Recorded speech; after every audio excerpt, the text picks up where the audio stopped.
Salut les pilotes. Aujourd'hui je vous fais une petite vidéo un peu différente.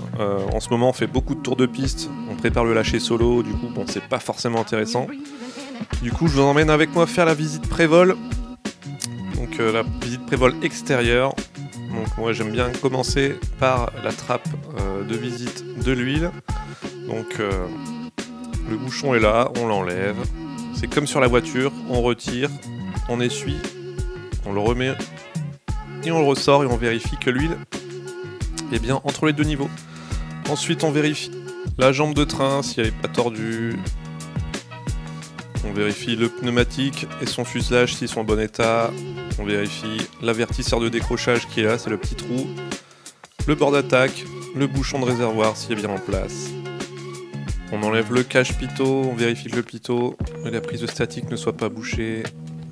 On vérifie l'état du saumon, les déperditeurs statiques. Donc on vérifie l'articulation de l'aileron gauche, s'il n'y a pas de point dur. On vérifie la visserie, si elle est bien en place, c'est bien serré. L'état du volet gauche, la visserie pareil. Ensuite on va aller ouvrir l'arrière et on vérifie que le lest soit bien présent et bien sécurisé avec le filet. On referme, on vérifie que ce soit bien fermé. Ensuite on va venir vérifier l'état général de la cellule. Ensuite les antennes. On vérifie qu'il n'y ait pas de fêlure, de craquelure dans la cellule. Ensuite l'empennage, pareil, on vérifie comme les ailes que ce soit en bon état, qu'il n'y ait pas de soucis.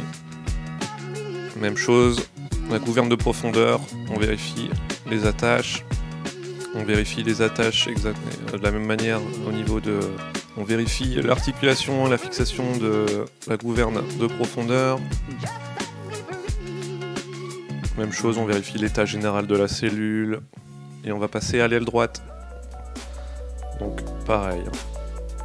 Le volet, on vérifie le boulon, voir si tout est bien. L'aileron droit, pas de point dur, pas de jeu. La visserie est en place. On vérifie l'état du saumon, les déperditeurs, l'état des feux de position. On vérifie le bouchon s'il est bien en place. Pas de souci. En dessous de l'aile également, on vérifie. Et même chose, donc le train d'atterrissage droit. L'état du pneu, de la coque, la jambe de train, le marchepied. Et ensuite, on va aller venir vérifier toutes les petites entrées d'aération si elles sont pas bouchées. Le pot d'échappement est en bon état. La roulette de nez, donc pareil, pas tordu. Ici c'est l'huile de la gearbox, du réducteur d'hélice. On vérifie qu'il y en a toujours, ça peut être grave. L'état des pales de l'hélice, on vient vérifier qu'il n'y ait pas de soucis. Le cône de l'hélice qui soit en bon état, on va aller venir vérifier qu'il n'y ait pas de nid ou quoi que ce soit dans les entrées d'air. Et voilà pour la visite pré-vol extérieure. Donc je vous ai pas filmé, mais il y a également une visite pré-vol intérieure dans laquelle on va vérifier le centrage, on va vérifier le bilan masse et centrage. On vérifie les manettes de puissance, on vérifie les contacts électriques. On vérifie également, on met le contact, on vérifie le niveau d'essence, on vérifie que tous les phares fonctionnent bien.